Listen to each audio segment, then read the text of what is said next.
hari ini diperlukan, kalau saya sih berpikir Menko Ekonomi yang bertangan dingin bisa mengurangi lemak-lemak penghambat di dalam problem struktural kita. Baru cocok itu.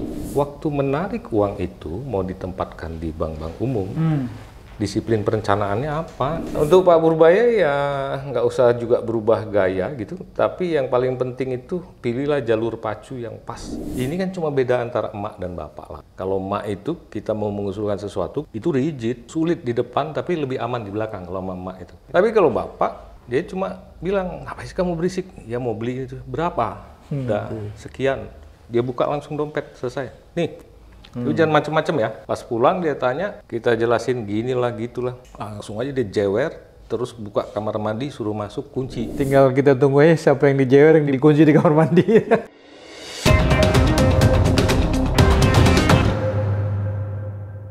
Bang Aram, Mas Danar gitu ya, kita ngumpul lagi nih.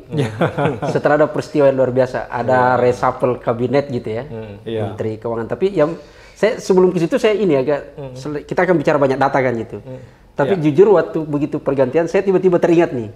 Pembicaraan kita yang lalu gitu kan. 8 bulan lalu. Ketika mereka mencoba mempublikasi bahwa kami akan menaikkan pertumbuhan gitu ya. Jadi ada obsesi gitu kan. Pertumbuhan ekonomi sampai kemudian ada disebut 6%. Saya tiba-tiba teringat yang lalu. Kita pernah sebenarnya bukan 6, bahkan 8 harusnya pada saat itu gitu kan. Supaya kita agak lady sekarang gitu. Itu kayaknya apa dia nonton dari kita punya atau gimana gitu.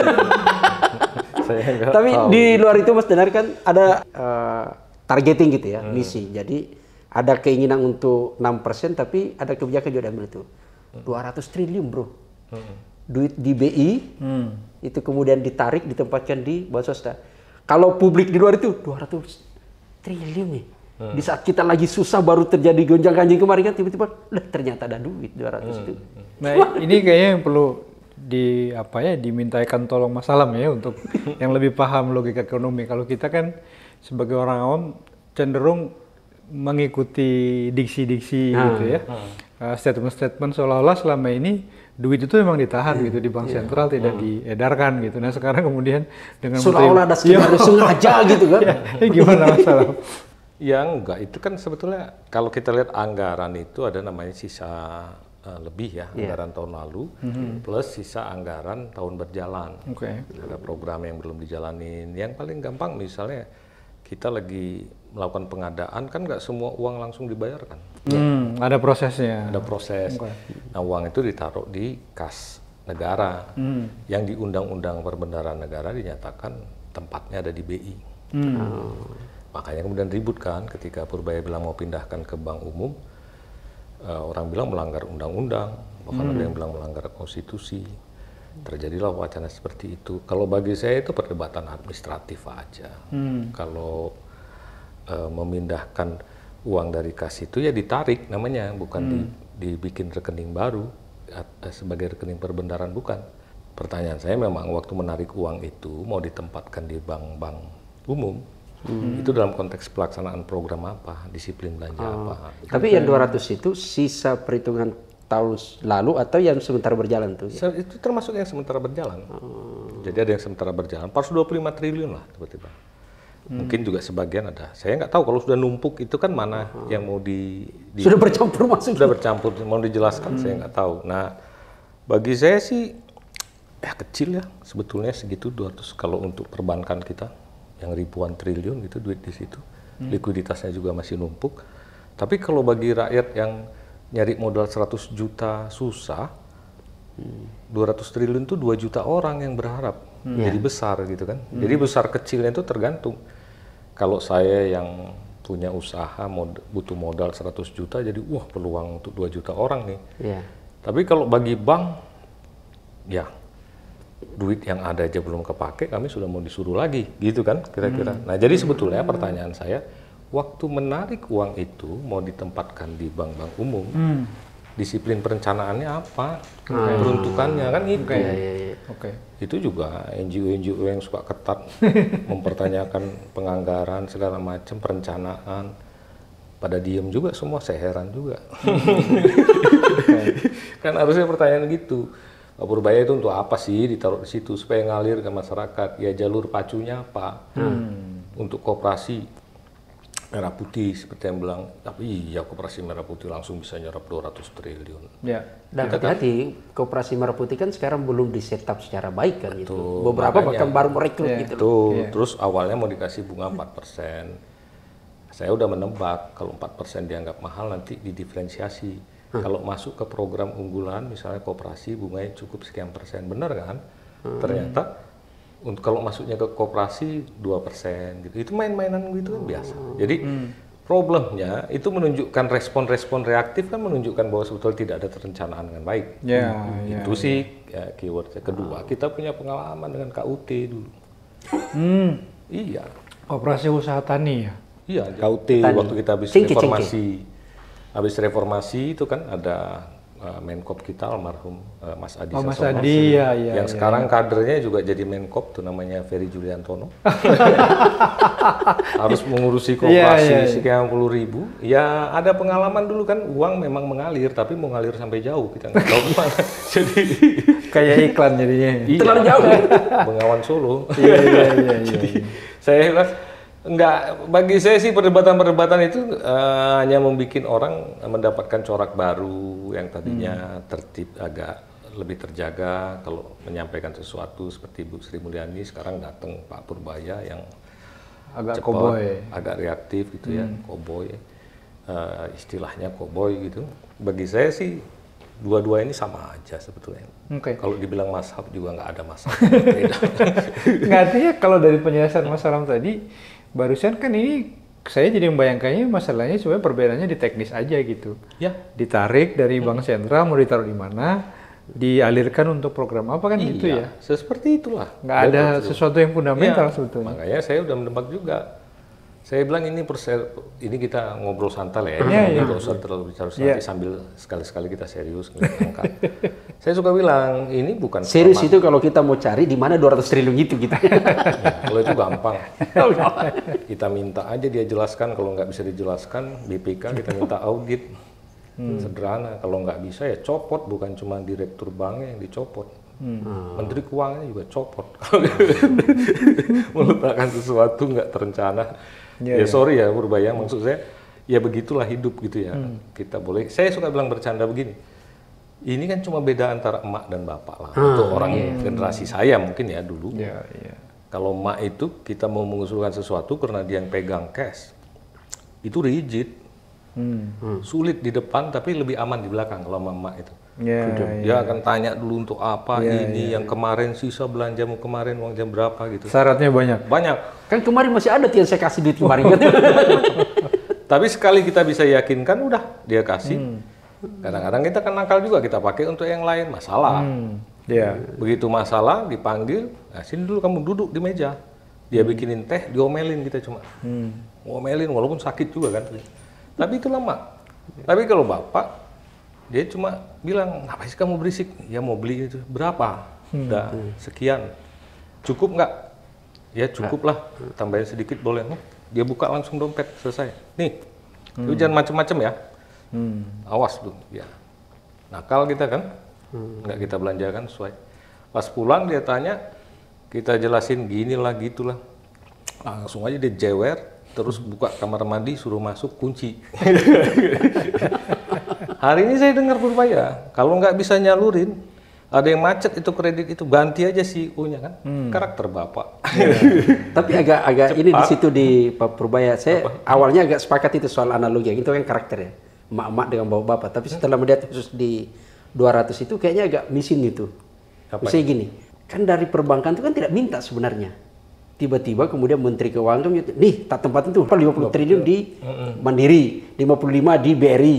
Di BNI 50, 10 di BNI, kayak gitulah gitu ya. Tiba-tiba memang perbankan nggak perlu minta, apalagi bank BUMN atau bank umum. Dia kan melaksanakan tugas yang sedang program yang dirancangkan pemerintah. Persoalannya 200 triliun untuk apa kan nggak diceritakan dulu untuk apa, tiba-tiba langsung ditaruh. Artinya itu juga nambahin resiko di perbankannya itu sendiri nggak sih?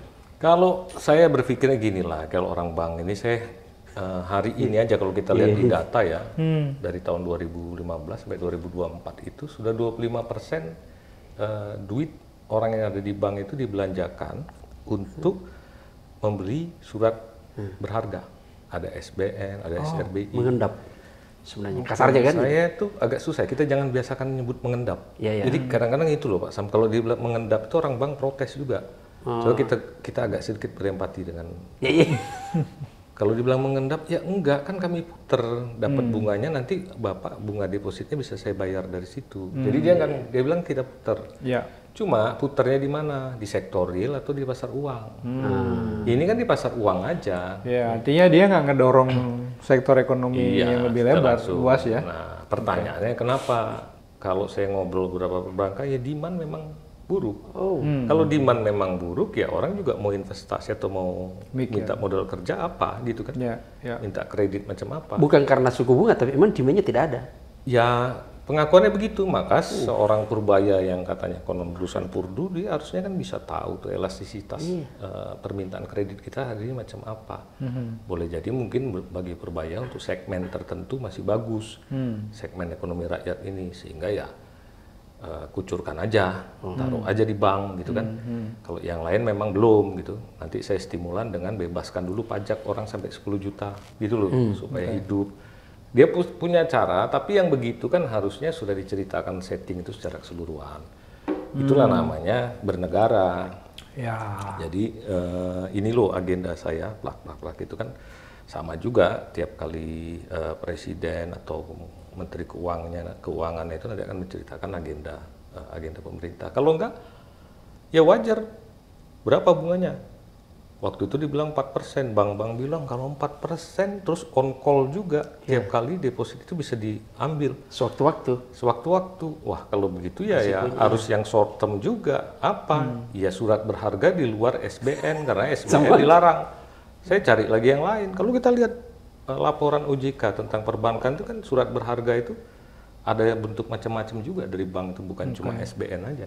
Nah, kalau itu dilarang juga ya baru mulai pusing kan, terpaksa disalurkan. Nah, kalau udah disalurkan gimana nih risiko mulai dihitung yang dibilang Dana tadi. Kalau kemudian dikatakanlah kan kamu udah digaji tinggi dan kamu orang pinter, kamu harus bisa cari caranya. Boleh aja. Tapi kalau ekonomi yang strukturalis bilang istilahnya kau sudah dewasa. Ya, ekonomi yang struktural saya bilang ya itulah problem-problem struktural. Nah itu lain cara berpikirnya. Jadi kalau sudah ngomong kaum strukturalis, saya baru bilang akan beda mazhabnya.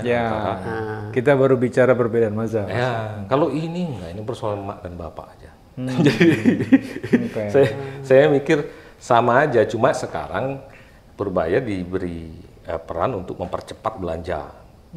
Kenapa harus dipercepat belanja? Apa selama ini ditahan-tahan sama Sri Mulyani? Ya enggak, sampai Maret aja kemarin kan efisiensi. Ya. Emang gampang ngatur efisiensi. Siapa yang minta efisiensi? Ya kebijakan Presiden. Supaya ada duit untuk Danantara, supaya ada duit untuk yang lain. Itu normal-normal aja. Itu artinya sebetulnya konsekuensi dari pilihan prioritas kebijakan kan? Kan harus diefisiensi, orang nggak bisa warawiri dulu perjalanan dinas berhenti. Sekarang mulai jalan. Termasuk TKD kan kemarin yang ribut itu ya. Terus kadang-kadang karena terpaksa efisiensi dikurangi belanja untuk perimbangan keuangan. Hari ini Purbaya karena punya target sudah mau lari, mau pertumbuhan, di-push. Transfer udah ini. Ya, dia coba jangan dikurangi ke daerah supaya uang mengalir. Ya wajar aja kalau mau lari ya begitu. Tambahlah bensinnya, jangan lari bensin diirit-irit. Tapi semua pilihan kebijakan itu ada bayarannya. Ada konsekuensinya Ada konsekuensi. Tentu saja. Kalau kita lihat grafik yang suka dipakai oleh Purbaya itu ya, kita ambil aja dari era Pak Harto, itu memang namanya uang primer kita itu ada di tingkat pertumbuhan zona moderat, saya sebut itu kira-kira antara 10 sampai 30% lah, gitu ya. 30. Itu zona-zonanya yang kalau lebih dari itu biasanya inflasi itu meledak tinggi. Itu pun kalau sudah di zona moderat itu inflasi kita tuh bisa antara 7%. Nah, waktu periode Pak Jokowi itu dari tahun bahkan sebelum Pak Jokowi ya, SBY 2012 di ujung SBY terutama itu ya. 2012 bahkan sampai 2019 menjelang kita Covid itu memang uang primer itu turun terus pertumbuhannya. Bahkan sudah ada di bawah zona moderat. Sehingga wajar kalau di era Pak Jokowi itu inflasi rendah. 2,9. Ya, rata-rata cuma 2,9, terendah dalam sepanjang sejarah. Orang Indonesia kan hobi sepanjang sejarah, jadi semua ingin masuk rekor muri. Pak Jokowi ini rekor muri untuk meredam inflasi. Dan kita memang ini ya, ada kayak trauma sejarah gitu ya, inflasi itu jadi momok yang sehingga trauma-trauma sejarah tentang inflasi di era di Orde Lama, Orde Lama, terus di era waktu jatuhnya Soeharto ya. Soeharto sampai 30% segala macam gitu, itu bisa diatasi.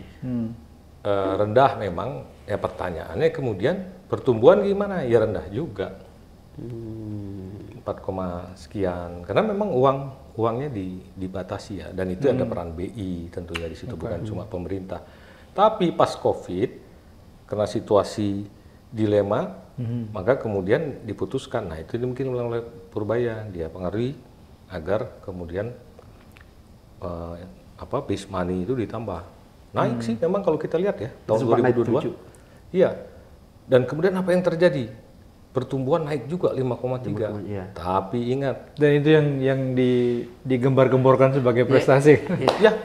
Tapi ingat tahun 2022 juga inflasi itu 5,51.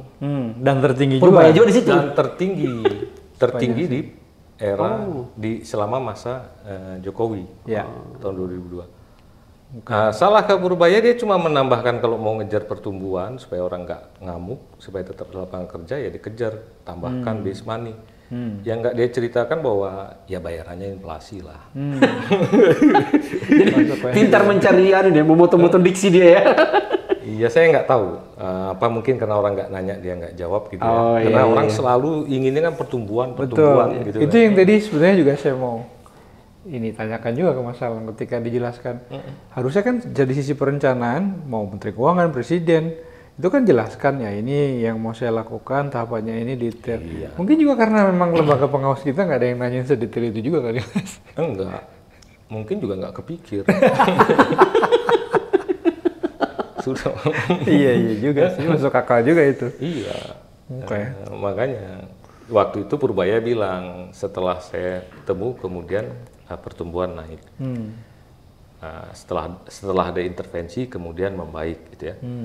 Dikritik oleh Rocky Gerung. Itu dengarkan kalimatnya setelah ada intervensi, bukan karena. Iya. Saya bilang, ini luar biasa kalau filsuf. Rocky itu pakai logika tunggal, jika maka gitu kan. Kalau ekonom itu hati-hati tipenya. Nggak mau mengklaim bahwa karena intervensi. Kenapa? Karena ada faktor-faktor lain yang nggak gampang, nggak tunggal. Jadi nggak boleh linear ya mikirnya. Ya sedikit lah. Rocky juga harus lebih belajar lagi tentang logika ekonom gitu kan. Ekonom juga harus mendengarkan Rocky supaya tahu bahwa ada dunia lain yang cara berpikirnya beda. Maksudnya Purba harus belajar juga gitu ya? Dua-duanya harus belajar. Nggak, tapi menurut saya itu juga yang mulai harus kita dorong ya untuk dijelaskan. Maksudnya ya itu santai aja. Ini perbedaan skala prioritas kebijakan. Semuanya ada konsekuensinya. Sehingga kalau konsekuensinya terjadi itu masyarakat juga tahu gitu. Ya. Ini bagian dari akibat dari prioritas kebijakan yang dipilih kan? Ya, itu pilihan-pilihan itu kan yang harus biasa. Kalau di luar sana kalau orang udah naikin uang itu mikir dulu, ini inflasi nggak? Kalau inflasi yang orang punya income rendah bilang, waduh kita pukul nih, social security turun nggak? Nah makanya saya suka bilang, hari ini kan pilihannya beda. Kalau dulu kerja sulit, tapi harga murah. Kalau tiba-tiba lagi ada problem, pemerintah turunin bansos. Syukur-syukur kita nggak salah sasaran, kita tetap dapat bansos. Hari ini kelihatannya ruang kerja mau dibuka, tapi harga mahal. Itu tinggal kita pilih mau yang mana gitu kan kira-kira. Pilih aja. Jadi itu implikasi ya ketika misalnya mengejar pertumbuhan ekonomi yang terlalu ini tanpa kontrol bisa berapa pada inflasi? Bisa. Jadi maka yang paling penting hari ini kita perdebatkan itu apakah Indonesia, kalau kita lihat kan kita kan ngobrol ya 8 bulan lalu bahwa bahkan hari ini kondisi Indonesia itu belum pulih sebagaimana kalau nggak ada COVID. Itu kelihatan orang terlempar dari pasar kerja hari ini. Betul. Belum tentu bisa kembali kan. Iya. Pertanyaannya. Dan di situ kita bersyukur ada buffer yang namanya ojek online. Pertanyaannya apakah menambah uang beredar itu atau uang primer itu di pertumbuhannya digenjot, apakah bisa menyerap? Nah, untuk itu mungkin yang kalau orang udah terbiasa ekonomi itu dia akan berpikir apakah kita sedang ada pada potensi pertumbuhan yang di atas dari pertumbuhan real gitu ya. Mungkin nanti bisa sambil lihat grafik ya, yang berikutnya itu di data saya ambil dari CAIC ya 2025 itu. Kalau kita lihat dari 2015 sampai 2024 itu ada kalanya actual growth itu adalah pertumbuhan real yang terjadi. Potensial itu adalah potensi pertumbuhan dengan menyerap semua tenaga kerja. Yang diperkirakan yang diperkirakan. Kemudian kita lihat perbedaannya. Kalau dia di bawah actual growth itu, di bawah potensial itu biasanya didorong lagi pertumbuhan belum tidak akan terlalu berimplikasi pada inflasi. Istilahnya masih nambah tenaga kerja diserap. Macam-macam bukan hanya tenaga kerja ya. Dan kita lihat di COVID itu actual growth kita turun sampai 2,07%, minus. Tapi potensial growth kita 4,02. Jadi kalaupun kalaupun ada pertumbuhan base money tadi ya nggak tinggi, inflasinya juga nggak tinggi kan, cuma 1,68. Tapi coba lihat 2022 tadi yang kita ceritakan, dinaikin, memang pertumbuhan kita jadi 5,31. Tapi karena potensial growth-nya itu cuma 4,26, akibat inflasi naik 5,51, tertinggi sepanjang Jokowi memerintah. 5,51. Dan growth-nya juga itu 5,31 yang aktual ya. Tapi jauh di atas potensi. Yang hijau potensial. Nah, dia tidak selalu begitu, banyak faktor. Kalau kemudian ada inovasi teknologi, skill masyarakat yang nambah, peluang itu bisa jadi potensial growth-nya naik lagi gitu ya, sehingga nggak terjadi inflasi. Hari ini kan banyak orang yang juga nganggur mau cari kerja. Kok kalau khawatir banget dengan nambah volume uang, kok kira-kira bisa dianggap bisa menciptakan inflasi, kan malah bisa menciptakan lapangan kerja dan growth nambah tanpa harus inflasi. Teorinya begitu. Tapi kalau ada bottleneck, skill orang nggak nambah, terus uang beredar ditambah misalnya. Nah yang terjadi kan permintaan naik, tapi produksi ya segitu-segitunya atau naik sedikit aja, ya inflasi. Sesederhana itu cara berpikir di makroekonomi, bahwa nanti ada formula-formula yang lebih rumit segala macam, itu tugasnya ekonom lah ya, yang jago modeling. Saya juga nggak ngerti. Di belakangan hari ini orang jarang membahas tentang jumlah uang beredar. Saya agak aneh situ. Januari Rizky yang agak sensitif. Saya agak aneh situ, Bang. Ketika saya lagi mencoba mengingat pernyataan dari Menteri Keuangan yang baru ini ya, ketika dia menempatkan 200 triliun itu kan dia menjelaskan terserah kepada mereka. Kita tanya untuk apa dan apakah ada aturannya. Duit masuk terserah kepada mereka, mekanisme gitu ya. Tapi kan tadi ada juga duit di perbankannya sendiri ada 25% kan gitu. Artinya kesimpulannya pada saat itu kan bukan 25% itu yang dibelanjakan untuk surat berharga lah. Ya. Artinya kan ada duit sebenarnya juga di situ yang harusnya di situ kan. Karena sederhananya demandnya tidak baik-baik amat lah gitu ya. Ditambah tadi masuk ada 50 triliun, 55. Artinya potensial bermasalah situ. Pasar tidak tersedia bisa terjadi. Iya, itu yang harus dipelajari. Saya nggak tahu. Harusnya kalau seorang seperti Purbaya sudah begitu yakin, pasti dia sudah punya pemahaman, pengetahuan. Mungkin dia punya tim yang sudah meriset, tahu elastis pemerintahan kredit, tahu untuk yang di bawah macam apa. Jadi dia yakin. Tinggal menantang semua bank BUMN itu untuk menjalankan tugasnya sebaik mungkin. Lu kerja harus lebih keras, lebih cerdas, cari jalur-jalur yang masuk ke ekonomi rakyat supaya permintaan itu naik bersamaan juga dengan produksi yang naik, sehingga growth naik walaupun permintaan naik dan inflasi nggak terlalu tinggi. Kalau memang bisa begitu dalam waktu cepat, saya nggak yakin sih. Saya sebagai orang yang nggak percaya dengan problem-problem struktural yang agak diabaikan di Indonesia selama ini, agak beda cara melihatnya. Nah cuma belum bisa memberikan evidence yang agak lebih detail ya, dengan fakta-fakta, dengan data. Tapi biasanya sih kalau masyarakat sipil agak sensitif dengan persoalan-persoalan struktural. Indonesia ini ekonomi yang basisnya struktural itu juga agak langka. Moneter banyak, tapi yang kita anggap juga bisa menjelaskan agak sulit. Sementara kalau yang lain-lain kan, yang teks apa udah begitu banyak ya. Sehingga mungkin publik juga wajar kalau ketika ada pendekatan-pendekatan seperti ini oleh Purbaya itu agak terkaget-kaget, dan menurut saya bagus-bagus juga supaya kita punya cara pandang terhadap policy maker itu juga beragam. Dan wajar lah kalau dulu sudah agak ketat gitu, tiba-tiba dilonggarkan. Suatu saat mungkin ketika dia berlebih harus ganti lagi Menteri Keuangan yang bisa lebih ketat. Itu seni dalam mengelola fiskal ya, atau juga mengelola kebijakan money creation. Di semua negara begitu. Nah, sekarang itu yang paling penting ya kita tunggu apakah betul semua yang dimaksud oleh Purbaya itu bisa jalan. Apakah hari ini kan 2024 itu actual growth kita 5,05, kalau CIC bilang potensial growth kita 4,29. Agak gapnya ada gap lagi. Inflasi cuma 1,57, berarti ada faktor lain yang menyebabkan walaupun selisihnya agak tinggi, inflasi masih rendah. Ada faktor lain tuh, saya nggak tahu. Nah, itu banyak orang yang mulai mungkin nanti akan mengkaji ke sana ya. Nggak gampang menjelaskan ini karena ini yang harus dia tahu, Rocky, ada faktor lain bukan karena. Iya, iya. Jadi setelah. Ya, bukan jika dan hanya jika, bukan.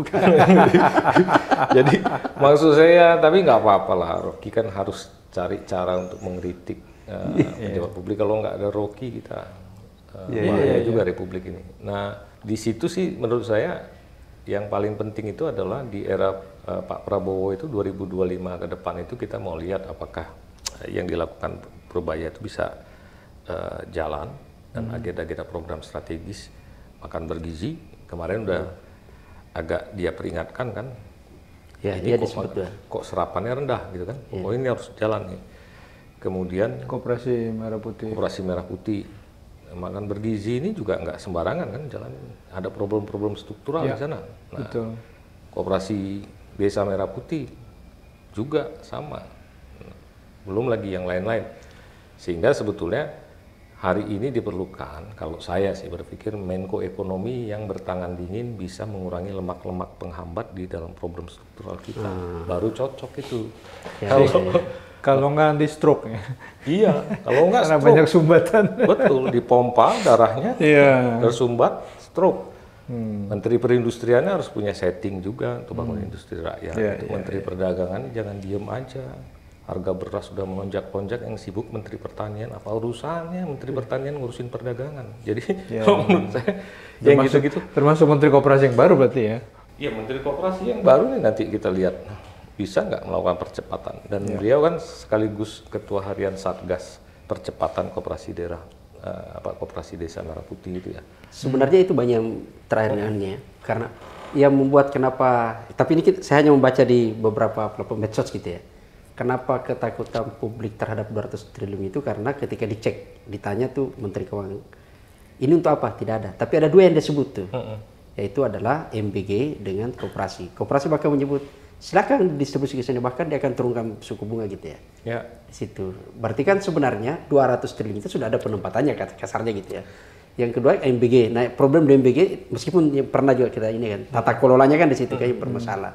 Ada banyak ya, katanya sih bukan mereka punya dapur tuh, para anggota DPR itu bukan, cuma dia investor. Ya itu. Nah, kalau sudah ngomong. Ini soal trust kan, dan trust itu kan berkaitan dengan perbankan kan sangat sensitif dengan trust kan di situ. Ya.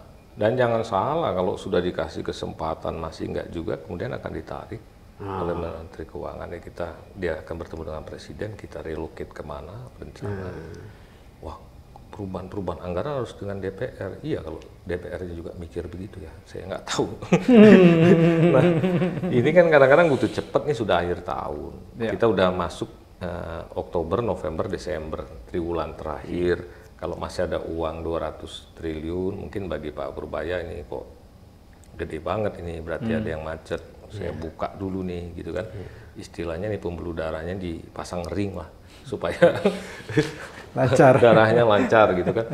Kalau sudah dipasang ring juga masih mampet juga stroke apa bypass. Jadi menurut saya mungkin harus di bypass ya, supaya kalau udah bypass itu ya tidak sesederhana pasang ring. harus ada yang dipotong, harus ada yang Nah, dibuang.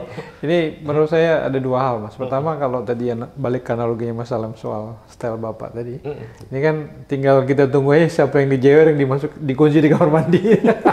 Itu. Tapi yang kedua, menurut saya memang penting tetap menjaga ruang di mana publik bisa ngasih masukan ya, baik dari perspektif-perspektif yang tentu berbeda dan mengingatkan. Kalau tadi Mas Alam menceritakan bahwa uang yang didorong beredar itu kan harus masuk ke sektor-sektor yang produktif gitu kan, enggak, sehingga kemudian dia bisa mendorong perekonomian yang lebih, terutama di arus bawah gitu ya. Betul, meskipun itu kita tahu prosesnya nggak gampang dan nggak bisa cepat. Tapi kan itu kan harus terus dilihat bersama kan gitu, diawasi bareng dan juga terus diingatkan. Nah, kalau artinya harus ada mekanisme yang dijamin bahwa itu memang terbuka gitu, orang boleh mengkritik. Makanya saya setuju tadi, orang-orang kayak Rocky memang harus terus ada. Dia harus, pokoknya dia ganggu supaya orang berpikir. Kalau enggak gawat, orang nggak berpikir. Betul, jadi betul. Yang kritik juga suka nggak suka ya, hari ini orang harus terbiasa dengan terminologi makro ekonomi yang selama ini kan biasanya agak detail, ngomong bansos yang spesifik. Perdebatan yang klasik pasti salah sasaran, urusannya akurasi data. Yang membosankan itulah inclusion error, exclusion error. Iya, tapi hari ini setidak-tidaknya kan kita bisa lihat pertanyaannya sekarang, bagaimana kalau bleeding tiba-tiba turun juga nggak tepat?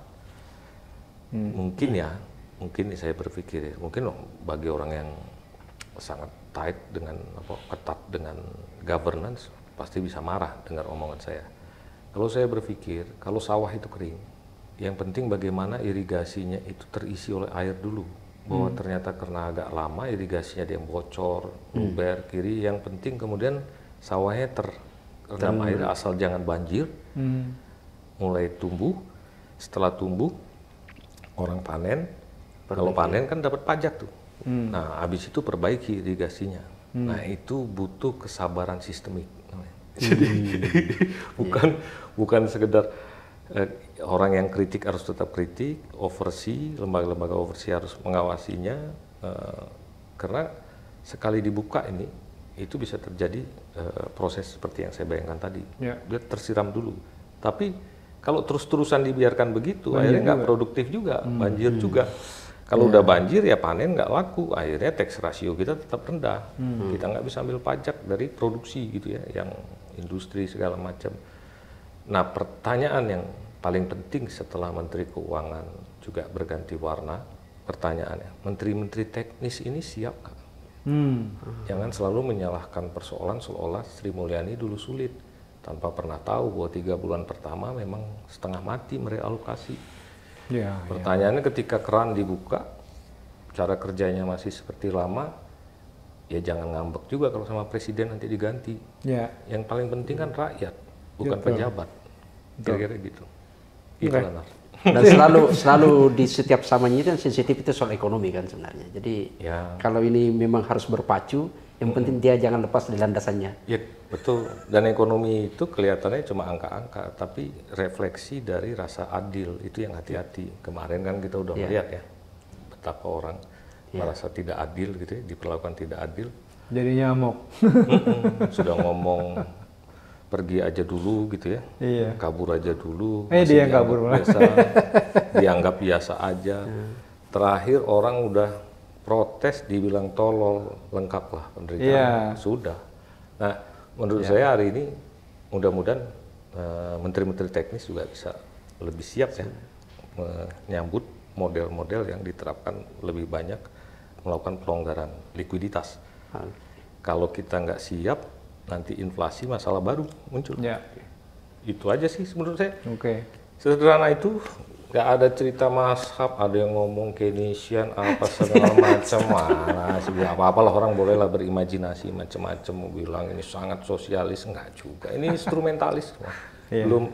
Belum ada sesuatu yang mendasar gitu ya. Kita lihat aja. Nanti Pak Sam dulu. Dan mudah-mudahan beberapa bulan ke depan kita nggak ngomong menyambut kayak obrolan 8 bulan yang lalu, kita situasinya kan kayak seperti ini. Dan jangan kita menyaksikan ada orang yang dibawa masuk di toilet baru dikunci.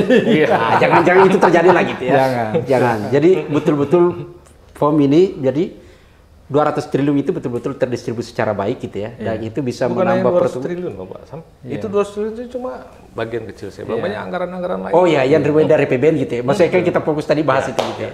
Tapi menurut saya yang lebih substansial kan ini yang harus dipenuhi kan rasa keadilan ya. Oh iya, itu yang pasti. Mandat konstitusi.